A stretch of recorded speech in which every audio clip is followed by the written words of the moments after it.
Jai Bhim. NEET தேர்வை நீக்கணும், NEET தேர்வு முறைகேடுகளுக்கு பொறுப்பேற்று மத்திய அமைச்சர் தர்மேந்திர பிரதான் பதவி விலகணும் என்ற உயரிய கோரிக்கையோடு லட்சக்கணக்கான மாணவர்கள் இந்தியா முழுக்க திரண்டு போராடி கொண்டிருக்கிறார்கள். இந்த போராட்டம் ஒரு முக்கியமான உண்மையை உணர்த்துது. இது வெறுமனே நீட் தேர்வை ஒழிக்கிறதுக்கான போராட்டம் மட்டுமா? நீட் தேர்வில் இருக்கிற குளறுபடியை மட்டும் நீக்கிட்டா போதுமா? இங்க கல்வி முறை என்னவா இருக்கு? இங்க அடிப்படை கல்வி அமைப்பிலேயே பிரச்சனை இருக்குது. இங்க நாம எல்லாருமே படிச்சிருக்கிறோம். ஆனா நாம என்ன ஆகணும்னு நினைச்சோமோ அதை தான் படிச்சோமா? நம்ம நினைச்சதை படிக்கிறதுக்கான வாய்ப்போ சூழ்நிலையோ நமக்கு ஏற்படுத்தி தரப்பட்டதா? நீட்டுக்கு முன்னாடியே நான் இன்ஜினியரிங் படிச்சிருக்கிறேன். ஆனா அப்ப நான் ஏன் இன்ஜினியரிங் படிச்சேன்னா, எல்லாரும் இன்ஜினியரிங் படிச்சாங்க, அதனால நானும் படித்தேன். அப்புறம் கொஞ்ச நாள் கழிச்சு group exam, civil service exam, ஏன் அதை நான் போய் படிச்சேன்னா எல்லாரும் என்ன படிச்சாங்களோ அதை நான் படித்தேன். நான் என்னவாகணும்னு விரும்புறனோ, நான் என்னவா மாறணும், நான் எனக்குள்ள என்ன தனி திறமை இருக்கோ அந்த திறமையை வளர்த்தெடுக்கின்ற ஒரு கல்வி அமைப்பு முறையே இங்க இல்லை. அப்படியான ஒரு கல்வி அமைப்பு முறை இல்லாதப்போ ஒரு மாணவனுக்கு தேர்வை பார்த்தும் ஆசிரியரை பார்த்தும் பாடத்திட்டத்தை பார்த்தும் பயமும் குழப்பமும் ஏற்படுவது மிக இயல்பான ஒன்று. அந்த குழப்பத்துக்கும் பயத்துக்கும் தான் பெற்றவங்க காசு கட்டிக்கிட்டு இருக்காங்க பள்ளிக்கூடத்தில். ஆனா மாணவர்கள் அதை வெளியே சொல்லாம மதிப்பெண்களுக்காக நடத்தப்படுகின்ற தேர்வுகளை கண்டு பயந்து கொண்டு அதை சகித்துக் கொண்டிருந்த ஒரு தலைமுறை இன்னைக்கு வெடிச்சு எழுந்து நீட் போராட்டம் என்ற வழியா தேர்வுக்கு வந்திருக்கு.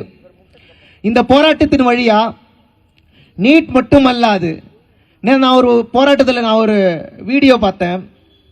ஒரு அம்மா சொல்றாங்க, ஒரு புள்ள அழுதாலே அது தாயால தாங்க முடியாது, ஒரு பிள்ளை கால் ஆணி குத்தினாலே தாயால தாங்க முடியாது, ஆனா ஒரு பிள்ளை தற்கொலை செய்து கொள்வதை எப்படி ஒரு தாயால தாங்க முடியும்?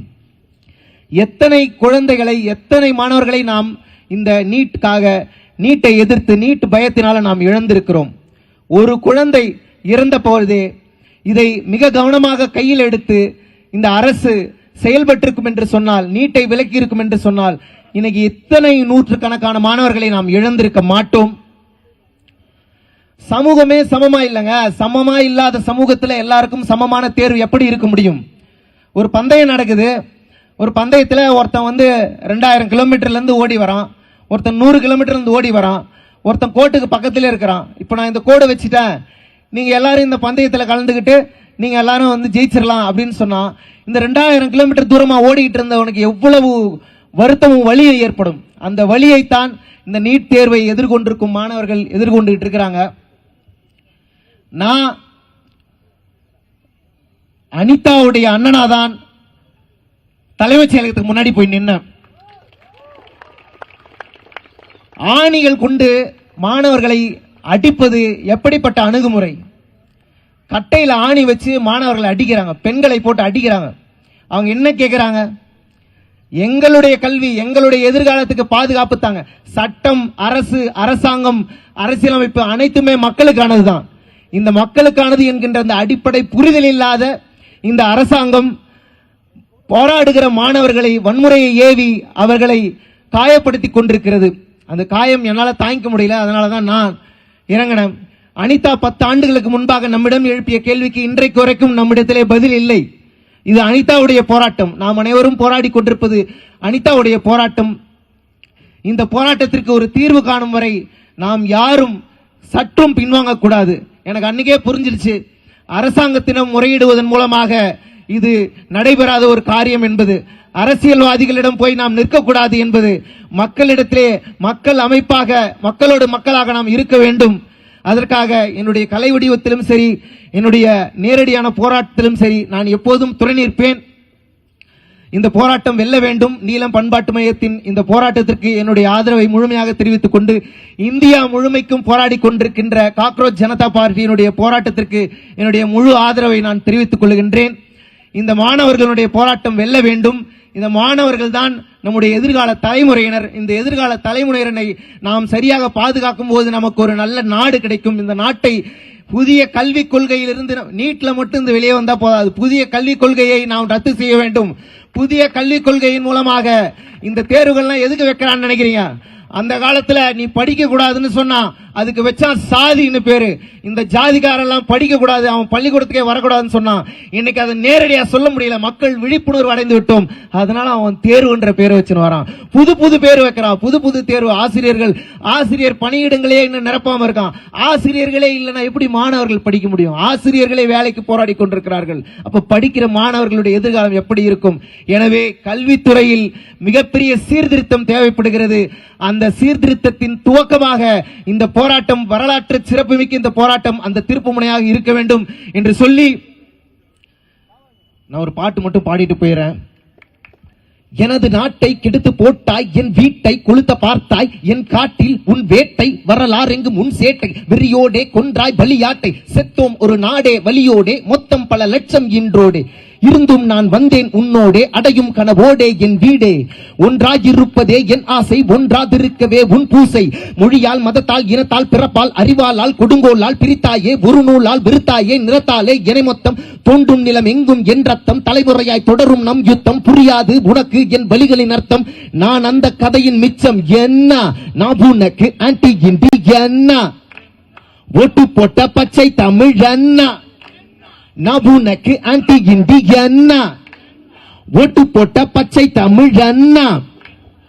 ஐயோ இது கொடுமை, என வாதம் இங்கொரு சிறுமை, பெருமைக்கென வாழ்வது மடமை, உன் தலைகணம் தூக்கி தூரத்தில் வைத்தமிழா, இங்கு எல்லாரும் சமமா, நிலம் எல்லாமே பொதுவா, நம் பண்பாடும் இதுவா, நாம் கேட்டு நிற்கிறோம் காவேரி தனியாயிருக்குதே, நம் சேரி உயிரை பறிக்குதே, உன் கல்வி முடமாயிருக்குதே, நம் கையில் உரிமை அதிகாரம் வெட்டுது வெங்காயம், அதை உரிக்க உரிக்க விழுக்கும் சாயம், அரசாங்கம் விற்குது சாராயம், அதனால் இறந்தவன் ஏராளம், செல்லாது நீ 500 ஒரு கல்லாய் தமிழா நீ மாறு, எங்கே உன் ஆதாரு, அது இல்லா விட்டால் நீ யாரு, சும்மா குடுக்கிற ரேஷன் அரிசி கல்லா கிடக்குது பாரு, அலசி புள்ள படிக்கிற அரசு பள்ளி, அப்பன் குடிக்கிற கடைய தள்ளி, நீ கட்டும் வரிதான் வேண்டும், நீ சிந்தும் கண்ணீர் வேண்டாம், நீ என்பது ஓட்டு மட்டுமே, நாடு என்பதே ரேட்டு மட்டுமே, என்ன நான் உனக்கு ஆன்டி இண்டி என்ன, ஓட்டு போட்ட பச்சை தமிழ் என்ன, நான் உனக்கு ஆன்டி இண்டி என்ன, ஓட்டு போட்ட பச்சை தமிழ் என்ன.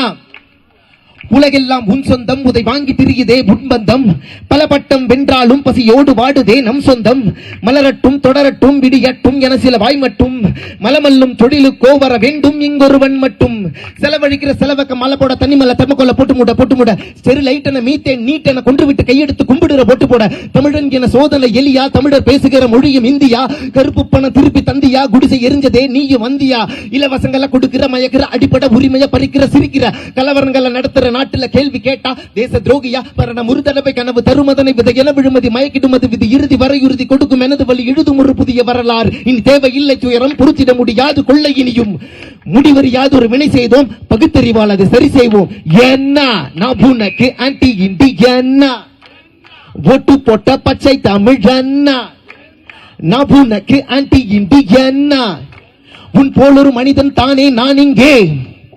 நன்றி. மற்றும் எனக்கு ஒரே ஒரு கோரிக்கை இருக்கு. நான் அன்னைக்கு தலைமைச் செயலகத்தில் போய் போராடினதன் விளைவாக என்னை உள்ள கூப்பிட்டு பேசினாங்க. ஆனால் என்ன பேசினாங்கன்னு யாருக்குமே சொல்லல அப்படின்னு சொல்றாங்க. ஆனால் இன்னைக்கு நான் சந்திச்சது முதலமைச்சரே அல்ல, நான் சந்திச்சது அமைச்சர் திரு ஆதவ் அர்ஜுனா அவர்களை தான் நான் சந்திச்சேன். அவர் என்ன சொன்னார்னா, நீட்டை ரத்து செய்வது என்பது பார்லிமெண்ட்ல மெஜாரிட்டி இருந்தால் தான் முடியும், பார்லிமெண்ட்ல மெஜாரிட்டி இல்லாம நீட்டை ரத்து செய்ய முடியாது. எனவே நீங்க இந்த போராட்டத்தில் ஏன் இறங்குனீங்க, இது உங்களுக்கு தேவையில்லாத விஷயம் அப்படின்னு சொல்லி என்ன அட்வைஸ் பண்ணி தான் அமிச்சாங்க. ஆனா முதலமைச்சரை சந்திக்கிறதுனால மட்டும் இந்த பிரச்சனை தீர்ந்து விடாது என்பது எனக்கு தெரியும். இது மக்கள் கையில் எடுக்க வேண்டிய போராட்டம். மக்கள் இதை கையில் எடுத்திருக்கிறார்கள். நானும் மக்களோடு மக்களாக இந்த பிரச்சனைக்காக மட்டுமல்ல, இனி நாம் பாபா சாஹேப் அம்பேத்கரின் பேரப்பிள்ளைகள், மக்களுடைய எந்த பிரச்சனையா இருந்தாலும் அதற்காக வீதியில் இறங்கி வந்து குரல் கொடுப்போம். என்னுடைய குரல் மீண்டும் மீண்டும் மக்களுக்காக ஒலிக்கும் என்பதை தெரிவித்துக் கொண்டு ஜெய் பீம்.